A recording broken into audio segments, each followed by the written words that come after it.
All right, so part 4, which I'm guessing might be the final part. But let's go ahead and go back into town, and we got to speak to Reverend Mother Prava. Pretty much wrap up the beta, it seems like. Well, at least the story part. There's still a lot of stuff that we can do in the game. So, and there's just some of the stuff is locked, but these get locked at 20. Or unlocked. So we got to speak with Mother. Where's she at? She's over there. So we just got to go TP. Then we got to go to the waypoint. And hopefully we can see some more legendaries. I'm most curious about that. We just got our new legendary that gives us more damage with our basic attacks. But basic attacks really don't hit that hard in this game at all. Because they're basically used as a resource generator, and then you have your spender. The spender is the one that is a hard-hitting one. And that's the this one. It can deal up to 68% increased damage. Honestly, it's probably better for us to just do this, because there's just more damage. But at least we saw the numbers. It's like 50. Which, it's not bad. But when we compare 50 to hitting for like 400... Because this is only really to facilitate being able to build our resource to actually deal the damage, if that makes any sense. That's the goal. Oh, there's that bubble. With our new legendary. The amulet's going to be pretty useful, though, for sure, on bosses. So we got to go around here. And hopefully we can see a stronghold. I'm not sure if this is going to be in the beta, but hopefully I can show you guys what a stronghold is and what it does. Vigo wanted you to have this.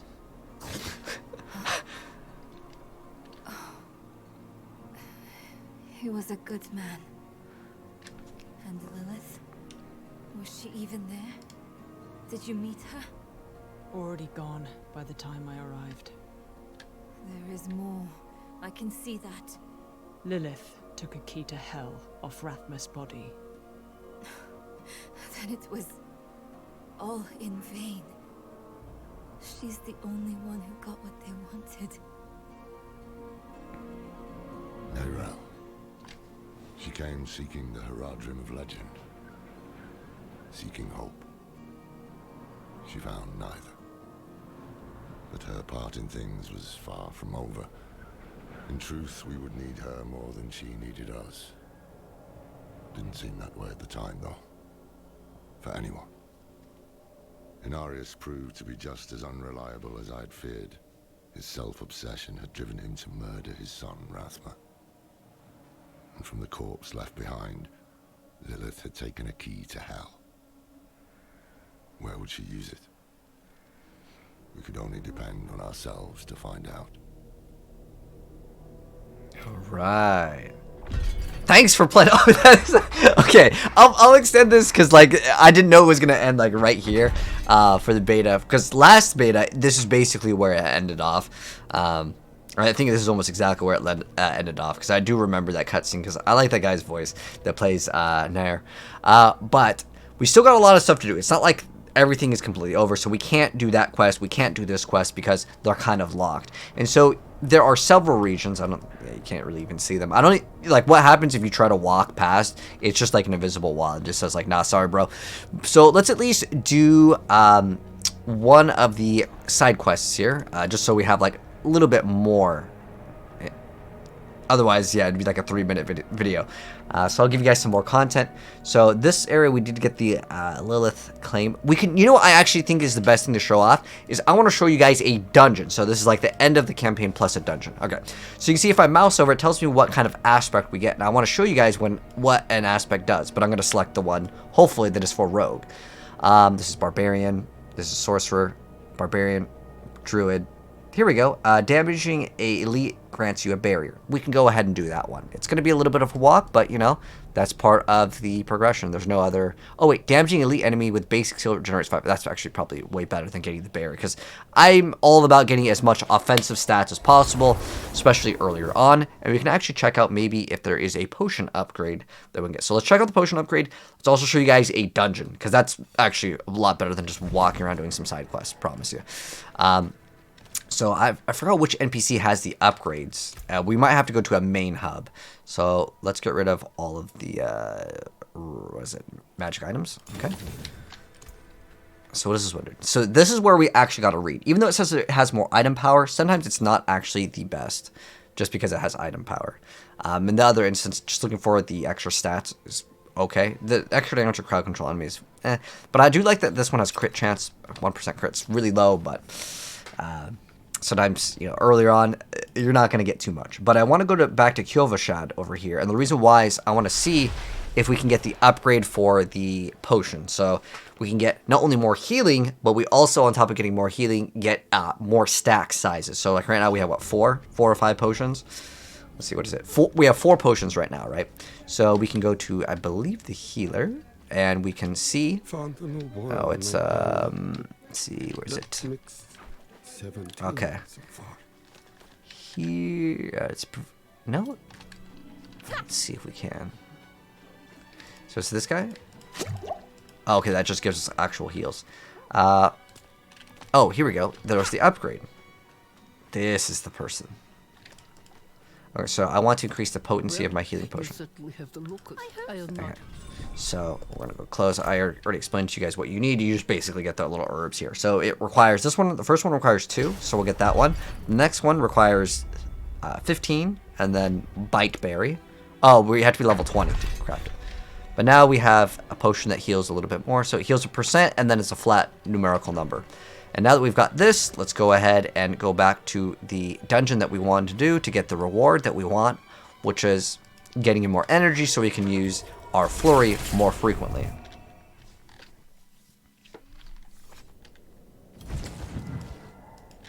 Okay, so we have no more skill points. We can get to level 25, so I'm curious to see what level are we right now? 12. Okay, so we might be able to get, what is it, at least, there's at least, what, 13 more skill points, right? So with 13 skill points, ooh, we're so close. I don't know if we get all of the, because you can see Paragon's locked, but I don't know if we get all the, like, the quests done for, like, the area of the renown. I don't know if it's going to give us enough skill points, but we could at least get close to the final skill. This is where we get the ultimate.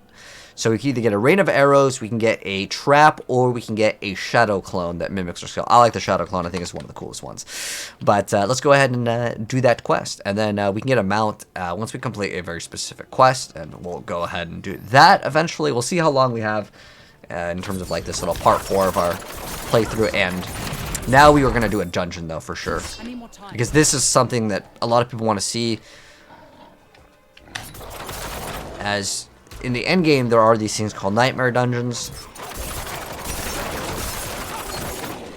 which they've talked about in the blog, and they basically explain it in the blog because we can't talk about the end game beta. But as far as the blog goes, they do have modifiers. So if you played PoE, think of it like a PoE map.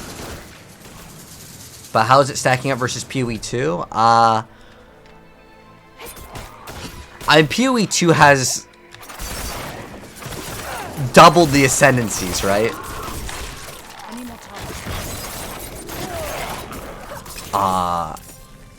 I'm curious, like, the thing with Diablo is I need to see the uniques to be able to make a judgment on the game, but the game plays perfectly fine.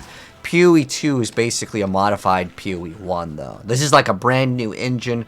We've got, like, it's more of a brand new game.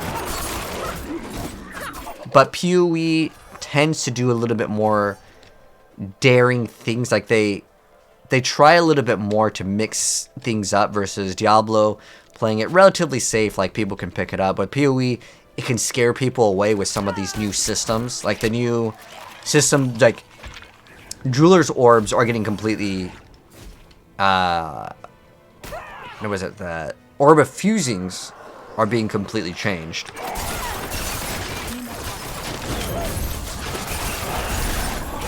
Ooh, a legendary crossbow.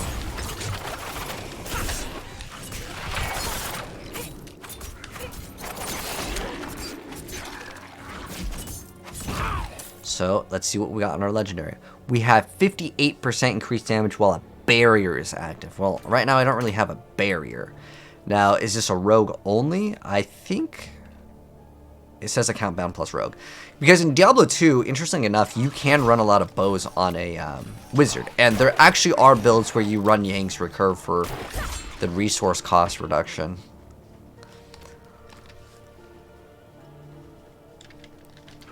Let's go to a dungeon and see how they are. Basically, it's just completing an area, though. It's nothing too different in terms of like adding innovation to the action RPG genre. The dungeons, the Nightmare dungeons get a little bit more interesting for sure, but that'll be like way later. So let's go on in and do this dungeon and get the reward, and I'll show you guys how the crafting like works too. All right. Oh, do we have to like talk to something? It's marking something here. I need time to do that. You know, it's probably part of the main quest. So we have to return the mechanical box to the pedestal.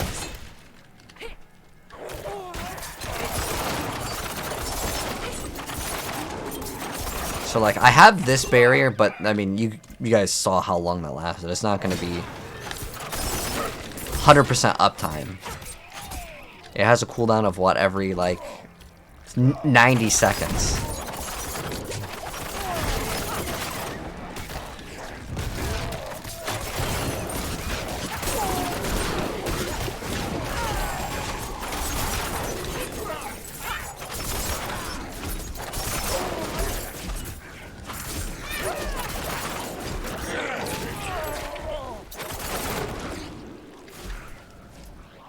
Okay, so we have to get 2 items to put in.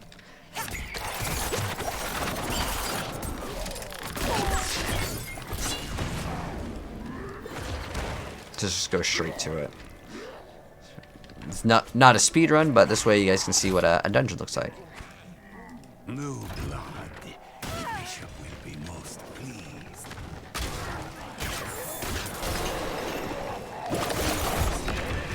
A channeling shrine.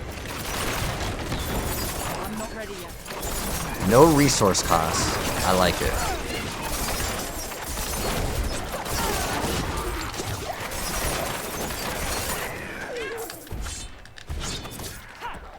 I like it.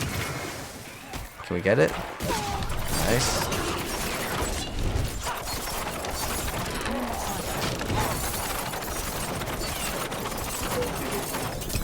Ooh, got a legendary ring. What the heck? Oh. In the year of the light, 1318, Anno Kejistani, we have buried 90 There's like different pages? I'm not... ground. How do I get that thing to go away? Like it's just stuck on the screen. I don't think that's supposed to be there. Maybe after a few seconds it'll go away. It's a new challenge. We gotta be able to play the game with that thing on. I can't even read what that thing does. Alright. Really? Is it? Like, I want to exit to the menu and then like relog in. Okay, it went away. Which is good. But like I didn't want to wait in the queue because it could be like an hour to 2 hours waiting in the queue again. And I don't want to wait in like the queue. So I was about to do the full dungeon with that thing. Okay. We just got a brand new legendary. Dealing direct damage to enemies affected by your trap skills have 34% chance to make them vulnerable. We also get life on kill, so that's pretty nice. This is 145 versus 175. Okay. I need more time.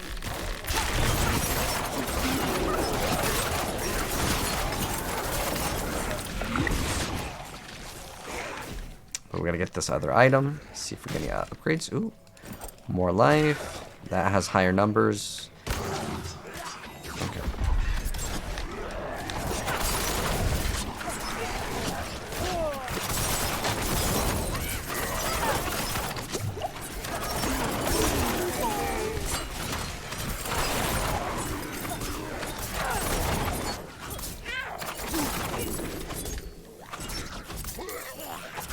Let's kill them and then put in our new skill point.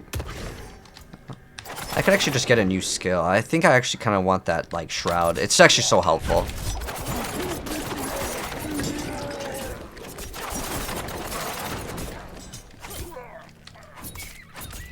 I like how, like, it doesn't... clog up the whole screen. What's it called? Yeah, this. Does it not activate on left click? Okay. Right. Might have to manually activate it.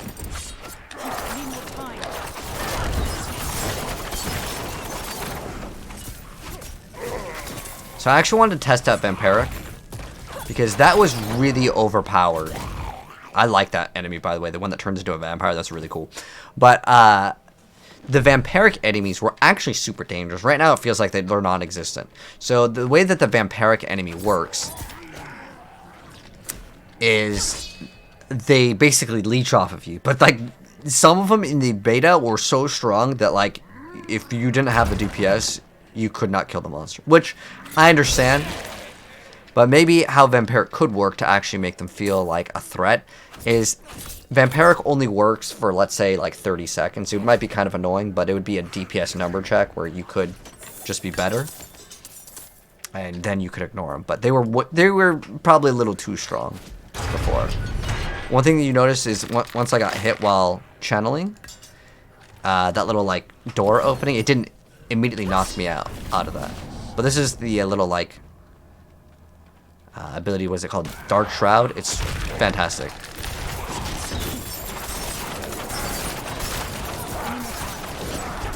So now we have to slay all the enemies here. Sometimes on the dungeons, you gotta read the like the quests.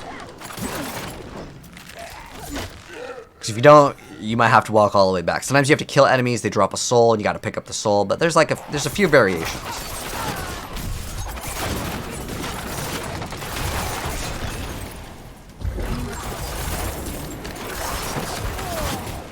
Oh, gold one hit.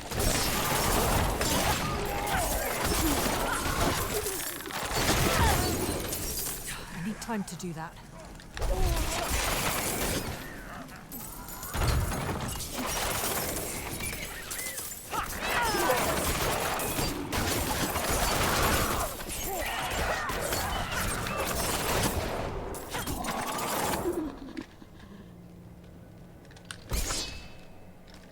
You see all the little red dots. How much is Thorns hitting for right now? 10? I'm so glad we got Thorns on that amulet. Because the next thing I'm going to be playing is Barbarian.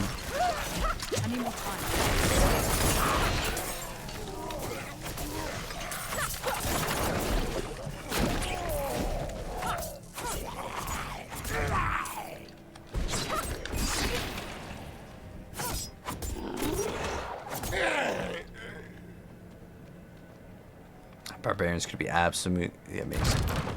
We shall play some Overwatch later, do you? Well, right now we're on Diablo. I need more time. Let's see.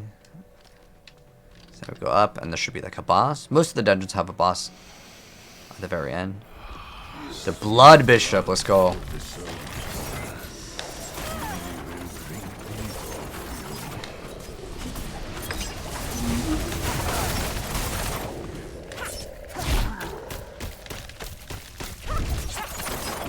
Pretty cool. We can break free though with that ability. I'm not ready yet.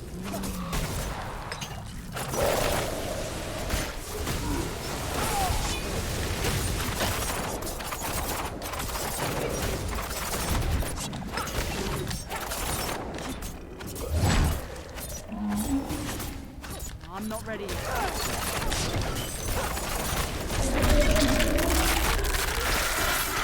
Dungeon is complete, so now we got the red chalice. Oh, that's actually part of the quest. So that's why I actually get all of the quest things done. So now we have a codex power. So we've unlocked an aspect that can be imprinted onto the equipment. Press Y to view the codex power. So go ahead and check it out. We see which ones we own, and we got to go into town to apply it. Now I believe you can apply this one infinite times. However, you can get these items as a drop that will have higher rolls. So if you remember, what it did is it would give us energy when we used a basic attack. Now, the energy they gave us, I think it was 5. But let's say if we get an item that drops with that legendary power, it would say roll. Let's see, can we do it? I think we'll just go to like blacksmith. It would go to, let's say, like 10, 20. It's like way more. But at least it allows us to have that as an option. Dark days upon us. Okay. You need a proper weapon. Is there no blacksmithing? Sockets. Oh, is there world tier? That's to increase the difficulty. Extracting and imprinting. Okay, here we go. Can't do that here. So you can also extract the powers. Like, for example, this one where we have increased damage with a barrier. I could extract that legendary power and put it on a different item, which is really cool. Hopefully we can do this now. I don't know if it's going to... Sure you know. I'll explain it to you guys. He doesn't need to explain it. Okay, so here's how it works. So, let me move... Oops. Do I have a... let's see. Let me move this out of the way so you guys can see everything. So, what we do is I take the Codex of Power, so that one that we just got, I click on it, right? And then I add an item to actually get that legendary power. So let's say I want this ring to have it. Now this ring will have it. So it costs 6 veiled crystals. I unfortunately don't have 6 veiled crystals right now. Let's see if I can disenchant and get it so we will have it. I can take common, turn it special. Not in town. Let's see, we have what, 1, 2, I don't know how many veiled crystals we currently have, but if not, we can disenchant some other item. It's no biggie. So we'll go and disenchant items. This is why I was saying, I don't know if it's worth selling stuff for gold earlier on. I think disenchanting is probably better. Where's that blacksmith? Best armor. Safe journey. 7,000? Okay, that's an upgrade. It will serve. Where's the blacksmith? Wait, there's no blacksmith in this town? Armor. Huh, okay. Well, we will have to go to a town that actually has one. So you can, if you mouse over, you'll see it looks like a hammer and I think a sword? Or is it or no, an anvil and a sword. So it looks like this. Alright, it's an anvil and hammer. Okay, so we want to get rid of all the rares. I'm just going to say we're going to delete all of those. Now we have 3. Can I see my materials? Here we go. So I need 6 veiled crystals. I only have 4, so unfortunately we cannot do it, but I will basically explain how it works, at least right now. Maybe I'll make like a video guide that goes over this. But what you do is exactly that. We Not needed... in town. Oh, what's cool is we now have 2 evades instead of 1, which is really cool. So we just go to the occultist over here, and we put in the item that we want, or we can actually, can we extract? So we can actually extract. So as long as we have a barrier, this does more damage. And so, let's see, this costs 5,000 gold. I'm going to do it so at least we can show you something. I don't know why the text goes over. So if I wanted to extract this power, right? So it'll also tell you what item that you can put it on. So if I mouse over, you can see allowed item types, one-handed weapon, two-handed weapon, and the amulet is what it can increase the power by. But if I extract it, bam, I'm sure it's going to destroy the item. It's kind of like the Kanai's Cube, if you remember it from Diablo 3. And now, if I want to go ahead and put it on, let's say, this weapon right here, right? I can go to the Codex of Power. Like, can I just go to the ones I have? Let's see. Do I have to show my class only? Okay. I'm not sure why. Maybe it doesn't work on this particular weapon. Let's go back to, I think we did it on this before, right? Oh, maybe it's because I don't have the materials, but whatever. Like, basically all you do is you find out which one. Oh, allowed item types. Oh, this is all item types. Let me see if I can do this one again, because I wanted to show you guys it on the weapon. We still probably won't have like the crafting materials required for it, but let's do it. So we'll put in our item, our Codex of Power. Oh, it doesn't even have the tabs on this one. Like I said, it might be because I don't have the requirements, but you put it in, you select whatever you want, right here, or you have the item from your inventory. Let me see if I can do it like this. Oh, okay, but yeah, you just are able to select it, and then you hit imprint, and it's going to turn your rare item into a legendary item, and it'll have that brand new power, but it's at the lower value, so it won't be at like a high value. I don't know what the number will be. I'm pretty sure it has to roll on it anyways, but that's the basics, the very, very, very basics of the crafting system. I'll probably make a dedicated video once we have all the crafting materials and I can show you guys. But since we've already finished the beta here, like we've done all things in the campaign, we're going to go around, we're going to do every single quest, side quest, and we're going to go bump it up to the world tier, and I'll talk a little bit more about it. So hope you guys enjoy the gameplay of like the part 4 ending and a dungeon, so you guys get an understanding of kind of how some of the things work. But we'll be dropping more videos very, very soon on the channel here, so if you guys want to see them, and this is your first time here, make sure you guys are subbed with the bell notification on. And you will see more very, very soon. But take care, and I'll see you in the next video. Let me know what you thought of the campaign. I obviously liked it. I'm a huge Diablo fan, but the game gets way faster. We get way more upgrades, but this is an early game. It's kind of just like that with action RPGs. But I'll see you in the next video. Peace out.